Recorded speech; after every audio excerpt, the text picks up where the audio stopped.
السلام عليكم ورحمة الله تعالى وبركاته. مرحبا بالجميع وتحية إليكم من جديد. برنامج اليوم هو برنامج مهم موجه خاصة إلى الإخوة والأخوات الذين هم مهتمون بالهجرة إلى الولايات المتحدة الأمريكية. إذن هناك نقاط مهمة سوف نتطرق لها في البرنامج، ولا بأس إن استفدتم من البرنامج أن تقوموا بمشاركته مع الأصدقاء والأحبة، هذا كله لكي تعم الفائدة. ولا تنسوا أن تشتركوا في القناة. إذن هناك تساؤلات مهمة تطرح من طرف إخوة وأخوات عن إمكانية أو هل ممكن تغيير الوضع من فيزا لغير الهجرة إلى إقامة دائمة بالولايات المتحدة الأمريكية، أي من فيزا مؤقتة إلى إقامة دائمة جرين كارت للحصول عليها بصفة قانونية، أي تحويل فيزا لغير الهجرة إلى فيزا هجرة تخول للشخص المعني بالأمر الإقامة الدائمة القانونية. يتحصل أكيد على الجرين كارد، ومن بعد ممكن الحصول على الجنسية الأمريكية. ممكن ذلك؟ سنجيب بالواضح على هذا التساؤل المهم المطروح من طرفكم. إذن بالنسبة لتعديل الوضعية بالولايات المتحدة الأمريكية من فيزا لغير الهجرة إلى فيزا هجرة إقامة دائمة، والتي تسمى بقانون التعديل الوضع، ويشتغل على هذا التغيير داخل الولايات المتحدة الأمريكية عبر تقديم فورم آي 485 لدى مصلحة الهجرة والمواطنة USS. ونؤكد ضروري قبل تعديل الوضع أن نوضح بأنه التأشيرات التي ممكن أن نغير بها الوضع من مقيم مؤقت إلى مقيم دائم جرين كارت منحصرة في أنواع مختلفة من فيز لغير الهجرة، مثلا فيزا زيارة أو فيزا سياحة، فيزا علاج، فيزا دراسة، فيزا عمل، وفيزا استثمار. وهناك بعض الفيز الأخرى التي سوف أذكرها لكم كفيزا خطوبة أو زواج. إذن ذكرنا لكم الفيز التي تعنى بهذا القانون، أي قانون التعديل من فيزا مؤقتة إلى فيزا إقامة دائمة بالولايات المتحدة. ننتقل إلى الشروط التي ضروري أن نعرفها قبل التقديم على هذا التغيير الذي يعنى بتحويل الوضعية. الشرط الأساسي والمهم والذي ضروري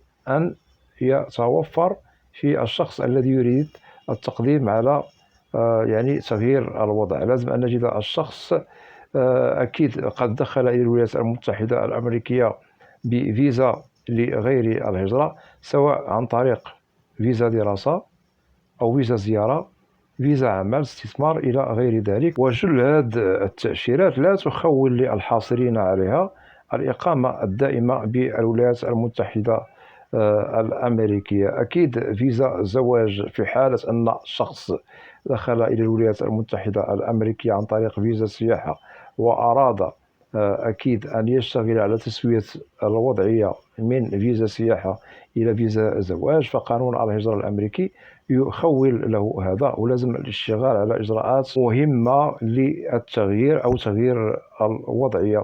كذلك الذين هم يعنون بفيزا استثمار إذا دخلوا عن طريق هذه التأشيرة يخول لهم قانون الهجرة الأمريكي أن يغيروا وضعهم. كذلك الذي يعنى بفيزا عمل نفس الشيء، الذي يعنى بفيزا دراسة نفس الشيء، وكذلك الذي يعنى بفيزا زيارة أو سياحة. وكل تأشيرة لازم أن نضع في الحسبان من هذه الأنواع من التأشيرات لا تخول للحاصلين عليها المكوث والإقامة الدائمة بالولايات المتحدة الأمريكية. فقط عندما نشتغل على تعديل الوضعية ممكن أن نشتغل عليها بضوابط وبنظام لأجل تغيير الوضعية من إقامة مؤقتة إلى إقامة دائمة. وكل تأشيرة إذا أردنا أن نغير وضعنا بها بالولايات المتحدة تختلف من تأشيرة لأخرى، هذا للتأكيد.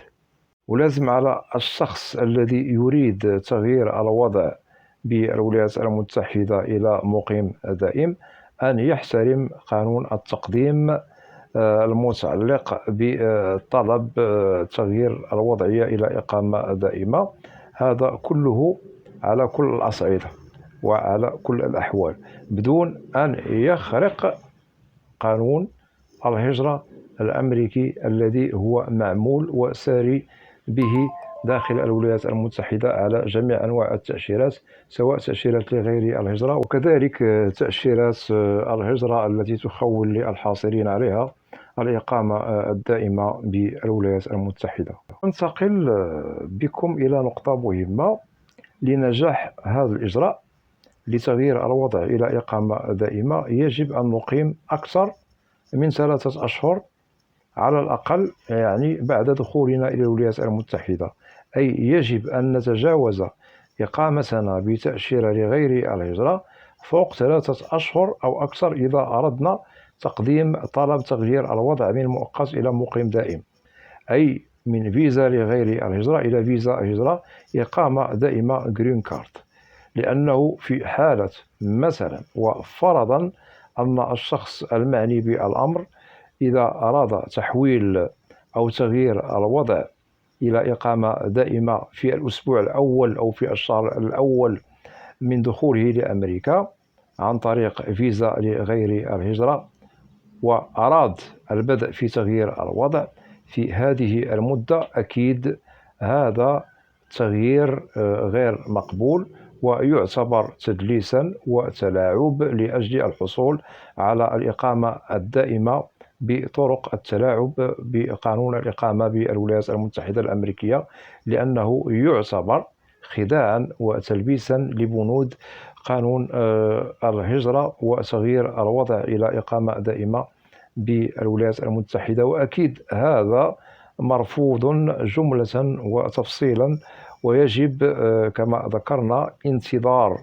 الوقت الذي هو محصور في 3 أشهر أو أكثر، وقد أكدت لكم هذا قبل قليل. يجب أن نحترم المدة التي ممكن أن نشتغل عليها بضوابط. مثلا دخلنا بفيزا سياحة، ننتظر 3 أشهر تمر ثم نزيد عليها بعض الأيام القليلة، أو ما بعد 3 أشهر مباشرة، وإن شاء الله ممكن أننا نقدم على تغيير الوضع من مقيم مؤقت إلى إقامة دائمة بالولايات المتحدة الأمريكية. هذا إذا أردتم أن الأمور تمر مرور الكرام بدون أيها عرقلة، بدون أيها مشكل.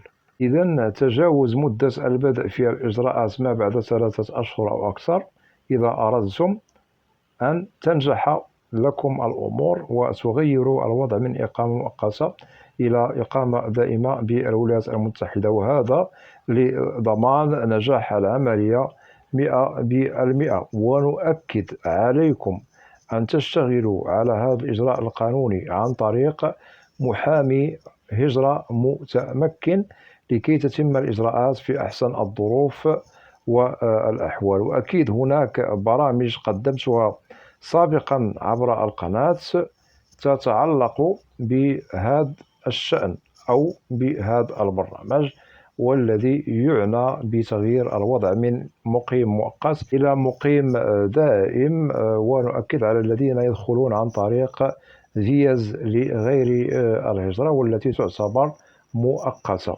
وهذا سبق لي أن وضحته عبر القناة في حلقات. ممكن لكم أن تعودوا إلى هذه البرامج عبر القناة لكي تستفيدوا أكثر وأكثر.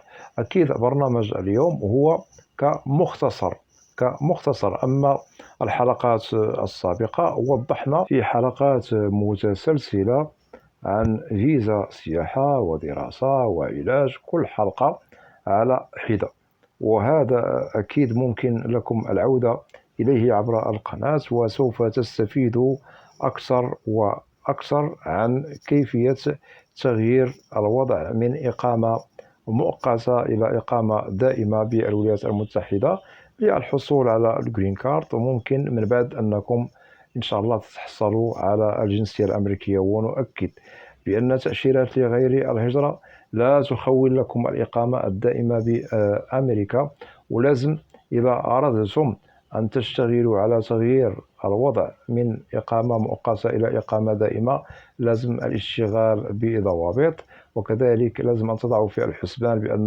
محامي الهجرة هو الذي ممكن أن يساعدكم على كل ما هو يتعلق بتغيير الوضع. هذا للتأكيد، لأنه بدون محامي هجرة فسوف تجده صعوبة. وأكيد لازم أننا نضع في الحسبان أن هناك شروط موضوعة من طرف قانون الهجرة الأمريكي إذا أردنا تغيير يعني فيزا مؤقتة إلى فيزا هجرة بالولايات المتحدة، لأنه ليس من السهل والهين أن نغير وضعنا من مقيمون مؤقتين إلى مقيمون دائمون بالولايات المتحدة. وأكيد الحصول على الإقامة الدائمة بالولايات المتحدة ليس سهلا، ولازم الاشتغال بضوابط على كل ما هو موضوع من طرف قانون الهجرة الأمريكي، ولازم أن نحترم كل البنود التي هي موضوعة من طرف قانون الهجرة الأمريكي إذا أردنا أن نحصل على إقامة دائمة محترمة قانونية بدون أي تلاعب أو خداع بقانون الهجرة الأمريكي. متمنيا للجميع التوفيق، وأتمنى من الإخوة والأخوات الذين لا زالوا لم يشتركوا في القناة أدعوكم للاشتراك في القناة وتفعيل زر الجرس ليصل إليكم كل جديد. ولا تنسوا أن تدعمونا دائما بلايك لكي ينتشر الفيديو على نطاق واسع ولكي تعم المعلومة. وبالنسبة للقناة محتواها كامل وشامل عن الهجرة والمهاجر إلى الولايات المتحدة الأمريكية بشكل عام وكتعريف. وإذا لديكم أسئلة ممكن طرحها كتعليق، وسوف تجد الإجابة عبر البرنامج المعروف في القناة، برنامج أسئلة وأجوبة، لأنني لا أستثني منكم أحدا. وأود أن أشكر جزيل الشكر الإخوة والأخوات الذين يقومون بوضع تعاليق محترمة. مرحب بكم جميعا بأسمائكم، وإلى لقاء قريب بإذن الله، والسلام عليكم ورحمة الله تعالى وبركاته.